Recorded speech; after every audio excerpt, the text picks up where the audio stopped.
are normal about a woman's body. Big sister advice. Sometimes we just get BV. Sometimes we just get a UTI. Sometimes our body just does what it does. That is normal. One boob being bigger than the other. That is normal. Our kitty cats, our underarms, our kneecaps, our elbows being darker than like the rest of our skin. That is normal. Us having extra fat down here by our uterus, it's normal. It's just, you know, our skin protecting our uterus. Us having hormonal acne or just pimples around our period, that is normal. Us having hair on our chin, our mustache, or back hair, a happy trail, things like that, that is normal. Us wanting to eat more than we normally do around our period or after our period or during our period is normal.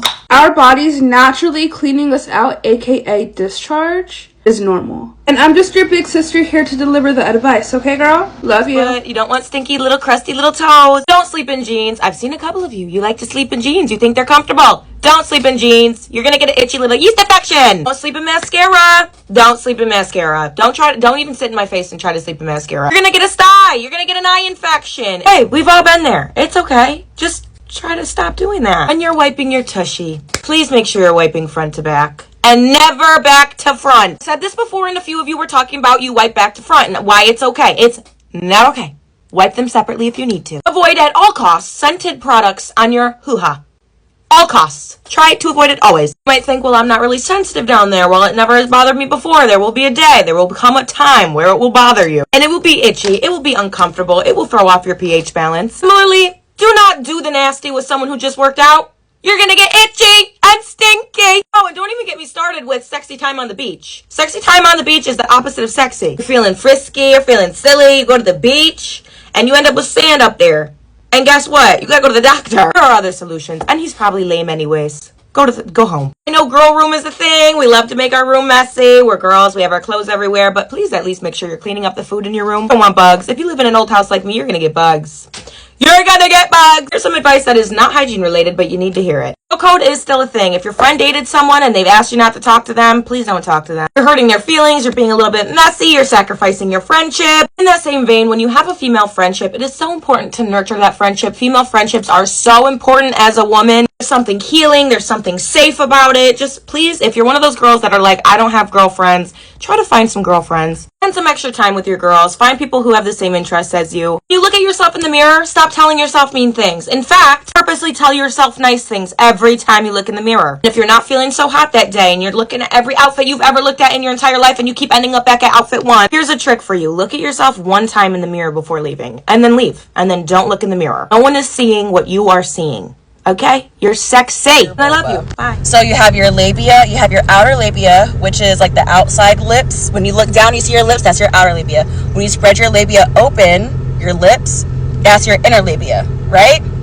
At the top where most of the hair grows, that's your mons pubis. That is also a part of your vulva that needs to be cleaned.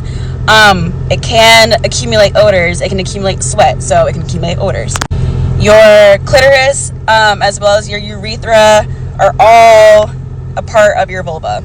Your vagina is the inside part. So where you would insert a tampon, if you're having penetrative sex, where the penetration will be going on, where a baby comes out of, that's your vagina. You do not need to wash your vagina. Your vagina, the inside is self-cleaning. Do not put anything up there. She will take care of herself. If you put anything up there, even just, I wouldn't even put plain water up there. I know a lot of people do.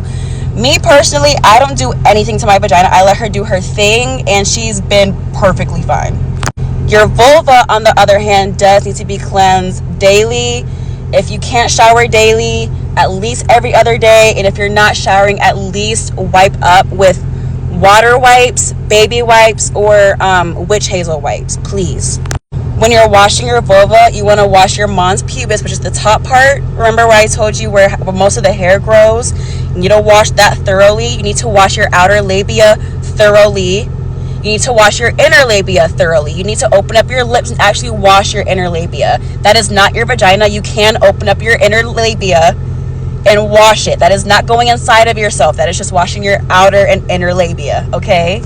And I know I said just like keeping your cooch clean and like the difference. But I also want to touch on butts, because a lot of people don't talk about your butt and how it can also accumulate really bad smells.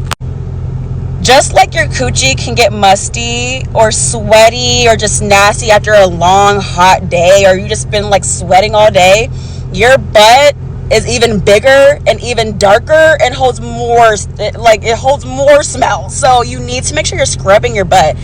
Open up your cheeks, y'all. Actually bend over, spread your cheeks open, and wash each individual cheek. Wash the inside of your left cheek, then wash the inside of your right cheek, then wash your crack, then wash your butthole, and then open. Look, me personally, I put a little finger in my booty when I'm washing it. I use an African nut sponge and a washcloth, and I put my finger up in that booty and I be scrubbing. Look, I gotta get it clean. I like getting my booty ate. And this is gonna maybe piss a lot of y'all off or maybe gross y'all out, but I don't care, because it's important. You need to smell check yourself.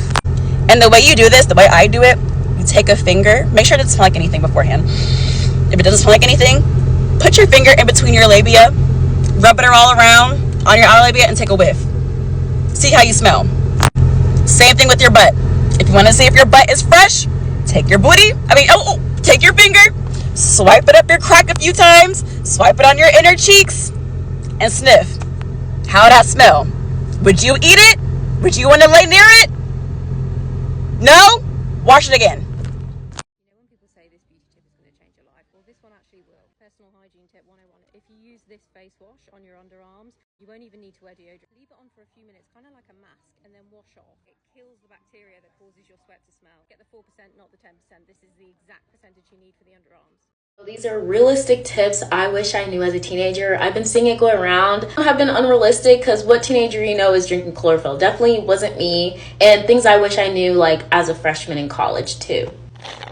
Okay, let's get started. Okay, starting off strong. Stop using that Bath and Body Works and all those floral scents on your hoo-ha mama. It'll save you a lot of problems. I wish I knew that sooner. There was no reason why I should have been using my grandma's Caress body sugar soap down there. There's no reason. Second one is double cleansing. I wish I would have used a bar soap sooner. Would have saved me a lot of problems and a lot of time. It suds up more and it's just better, cleanlier, you know. I am very embarrassed to say that I used to be one of those girls that used their hands. Like, I didn't even know like washcloths was like a thing. Like, I knew, like, I used loofahs and stuff, but, like, I was like, no, my hands are fine. No, please get a washcloth or an exfoliating net, please. Literally, the first time I used Monostat, like, I thought my crotch was on fire. Like, the insertions, I thought that my crotch, I broke it. I thought I literally broke it until, like, later on in my mid-20s, I figured out boric acid was a thing. It's definitely not a long-term use thing, but put the Monostat away. You do not need to have fire crotch in Anatomy 101. I thought panties were like shorts, and if they don't fit me, that's when I need a new size. No, you need to replace them every 6 to 12 months. Wrap it up. Wrap it up. You can tell a lot about what's going on with her if you just look at your underwear at the end of the day. It will literally tell you what part of the cycle you are in your month, what kind of discharge you have, where you're at, the smell, a lot. Just look at it. If it's bleached, you can tell a lot about the health of your girl. Just look at your panties. Raise your hand if you've been victimized by bubble baths. I have, because that thing threw off my pH so bad. I was back to Monostat, and then I was back to fire crotch. Anyways, it was a very vicious cycle I had to learn over. Bubble baths are cute, but throwing off your pH isn't. So leave that for the first graders. Let her breathe. She's choking. She wanted me to tell you that you do not need to wear your underwear to sleep. It's okay. Take her off. Like, it's okay. She needs some air. If all he eats is Cheetos, Takis, smokes, and barely brushes his teeth, and you expect your pH not to be thrown off, then hello. I'm sorry to tell you, but you might want to go to number 1 on the list. It's your big cousin, and I'm here to give out some feminine hygiene tips. Okay, so I have my Pine Polly here because I do have ADHD and I don't. So first things first, if you are sexually active, you need to go to the doctor and get checked out and make sure that you don't have any STDs or STIs. A lot of times bacteria, vaginosis can smell like it can be fishy and you can think that it's BV and it's not. It's trichomonas or whatever, and that's a sexually transmitted infection. And honestly, it lies more dormant in men, so women can have it in a man. He can give it to you, but it's going to lie more dormant in him, so he won't have symptoms or whatever. So just go to the doctor first before you try any preventative care and feminine hygiene tips. Go to the doctor, get your blood drawn, and get your vagina swabbed. Next, if you are sexually active, you need to stop letting that man nut in you. You're creating bad bacteria and you're killing your good bacteria, okay? I understand you're in the heat of the moment. I understand. I've been there, but stop, because you are creating a fishy vagina. So if you must insist on letting that man nut in you, these are something that you can pick up at your local Ulta or Target, or you can order them on Amazon. It's called The Killer. These are boric acid, and these they get rid of BV. Okay. However, with the name with the name like boric acid, I just, I wouldn't recommend putting these in every time you have sex. So how about no sex? But if you must, strap up. And if you don't strap up, here's The Killer. Okay. So that's that. And next I would like to discuss after period care. You're going to get a dish bottle, and you're not going to use the substance that comes inside the dish bottle. You're going to pour that out. You're going to use warm water, apple cider vinegar, and baking soda. And you're going to use that to pull out the remaining residue from your uterine wall, okay? And you can also use The Killer, but me personally, I don't use those. I use the baking soda and apple cider vinegar after every cycle. Also, I would like to recommend a yoni steam after every cycle. So I get mine like every 6 weeks, and this helps with the flow of my cycle. It helps with my cramps. It helps with my moisture retention. Well, not that I ever needed anything to help with that, but this is just preventative care as you get older, and it's just being a girl, So it also helps with my walls, the tightness of my walls. So I do recommend that you implement some type of yoni steam care into your maintenance. Okay, so while you're on your cycle or after you have a bowel movement, I highly recommend this. This is a portable bidet. So basically, it's just going to give you that extra cleanliness, okay? Just so you never have to wonder. So basically, you're going to put warm water in here, and, this gadget is going to have a high pressure water, and you're going to put it at an angle, and it's going to clean your buttocks, and it's going to clean your vagina. And then, of course, you're going to dry it with a towel or tissue. Highly recommend it. Not needed, but like I said, if you're clean like me and you just want that added security of being fresh and always clean, I would highly recommend that. Also, so I use witch hazel wipes. However, witch hazel wipes cost a lot more. So what I do is I get water wipes. They're 99% water, and then I get witch hazel and I pour it inside the wipes and create my own witch hazel wipe. So if you wonder what I'm drinking chlorophyll water. And even though it's very refreshing and it has great health benefits, it's also a natural internal deodorizer. Yes. And I also take these pills. These are chlorophyll pills. Now you don't have to buy these if you drink chlorophyll water. I do both. That's just me. It's my preference, Okay, so now we're going to talk about cleaning our genital parts and our body.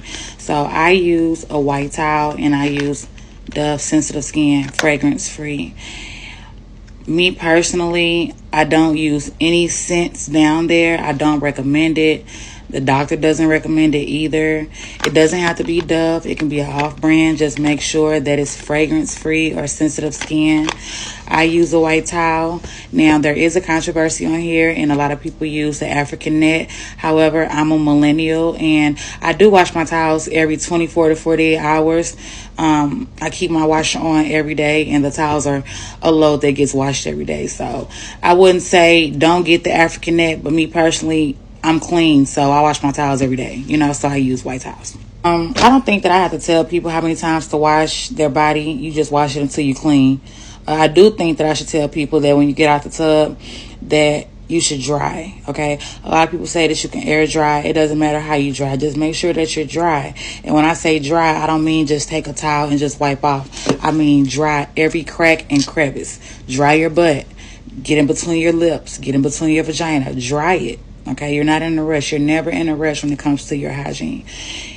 Dry in between every crack and crevice.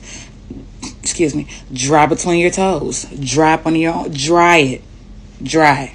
Use a fan if you're in a rush. Okay. Okay, so after you get out the tub and you're dry, you're all dry. So I use Aquaphor. I put oil in my Aquaphor. I put Baccarat oil, any type of oil. You can get an oil from anywhere. So I use a little bit. A little bit goes a long way, honey. This is for one leg. If not both. That's another reason why I use it. It's very consumer friendly. A little goes a long way, okay? But you have to take your time. It's thick, so you got to spread it. You got to spread it. All right? Get behind them thighs. Them thighs are rough because that is like, that part of your body doesn't get a lot of attention, but you use it the most, especially in the summertime. Get behind them thighs. Aquaphor them thighs, y'all. Okay, next, I put a little Aquaphor behind my ear. I put it behind my neck. I put it on my post points. I put it in the crease of my arms. And then I put it in the back, like at the top of my butt crack. You know what I'm saying? And then I use a deodorant spray. Now, I do not spray this on my vulva or on my ass crack. I just open my cheeks and I just spray it. Like I'm still 2 feet away.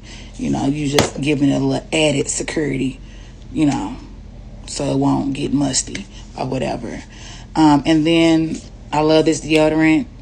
I use it for my underarms, but it is a stick, and I don't recommend that you put a stick in your butt or whatever. But like I said, I use the spray for down here, and I put the spray in between my vaginal creases.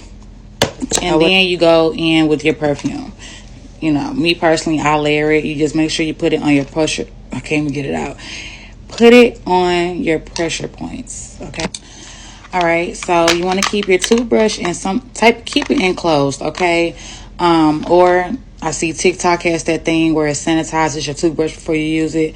I highly recommend that. Anything that you're going to sanitize, I highly recommend it because that means that it's using a high temperature steam to kill bacteria. And then I also want you guys to invest into a tongue scraper. Now, a lot of times when people's tongues are white, that means that can be from a multitude of things, like dehydration. It could be from your saliva buildup. It can just be a buildup of you not doing it. Give yourself some added security, and you're going to go in between your teeth, and you're going to use a water pick. Now, me personally, I love the modern day flosser because me personally, I don't like the flosser or whatever. I like this. It's fast, it's convenient, and then you can put a little freshness in between your teeth. So I use mouthwash, water, and peroxide, and so that's it. Or whatever. That is the basic method. That is the everyday method. And yeah, I mean, the method and the technique stays the same. You can just use different products to whatever to your liking, but the method stays the same or whatever. And if you have any questions or concerns as your big cousin, you can feel free to DM me. This is a very safe zone. You can be very transparent with me. I'm here to help. You don't have to worry about me judging you. I'm pretty sure, we've all walked the same path at some point in our life. So I'm not gonna lie to y'all, when I was younger, I did not have a mom around to teach me about like feminine hygiene, nor did I have any like older cousins that were like close to me for real, no older sisters. So here are a few tips that I wish I would have known when I was a young woman. During the summertime, you want to use cream moisturizers for your skin, and during the wintertime, you want to use butters and oils. Your body will start getting used to whatever deodorant you're using, so it needs to be switched frequently. Using lots of scented soaps and lotions can really throw off your pH balance. If you are going to be intimate with anybody, they need to wash their hands first. I know we all love loofahs, but they also carry tons of bacteria, so try using an African net sponge instead. Organic pads and tampons are much better for your lady parts, and they can also shorten your period. Sweat buildup in certain crevices can cause odors, but drinking liquid chlorophyll can help tremendously because it's an internal deodorizer. Women are 3 to 4 times more likely than men are to have latex allergies, so keep that in mind. For my younger uterus people, I know that a lot of these pads and tampon commercials are often advertising 8-hour wear, 12-hour wear. Do not do that unless you absolutely have to. You need to be changing them regularly, okay? Like every 1 to 3 hours, 2 to 4. I was never told a lot of these things, so here I am telling them to you. If you have any other feminine hygiene advice, by all means, ditch this video.